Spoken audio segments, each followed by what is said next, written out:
அவங்க செலவு கொடுக்குறாங்க, அவங்க கொடுக்குறாங்க. அதை கொடுக்குற மாதிரி கொடுத்துட்டு என்ன பண்றாங்க, இன்னைக்கு 8000 ரூபாய் கொடுத்தா 6000 ரூபாய் உங்க வீட்டு கணவரோ உங்க வீட்டு மகளோ சண்டை போட்டு கொண்டு டாஸ்மார்க்ல கொடுத்துருவான். நாளைக்கு நீங்க குழு கூட அந்த பணத்தை கட்ட முடியாது. குழு கடன் இந்த நாம் தமிழர் ஆட்சிக்கு வந்தால் குழுவுல இருந்து உங்க வீட்டுல இருந்து உங்க சொந்த சுய தொழில் ஆடு மாடு இலவசம்.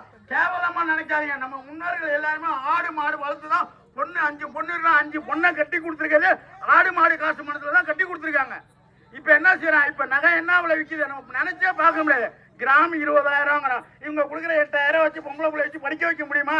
நம்ம கேட்கக்கூடிய நாம் தமிழர் முக்கியமான கொள்கை இலவச கல்வி, இலவச மருத்துவம், இலவச தூய்மையான குடிநீர். தூய்மையா தண்ணி குடிக்க முடியுதா? எல்லாத்துலயும் நம்ம மழை கழிப்பிட கலந்த தண்ணீர் குடிக்கிறோம்.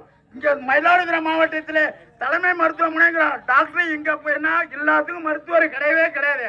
ஆனா தனியார் மருத்துவமனை அங்க வேலை பார்த்து தனியார் மருத்துவமனையில பணிபுரியலாம். இங்கே சொல்லிடுறாங்க, நீங்க அங்க மருத்துவ கிளினிக் வச்சிருக்கோம், அங்க வந்து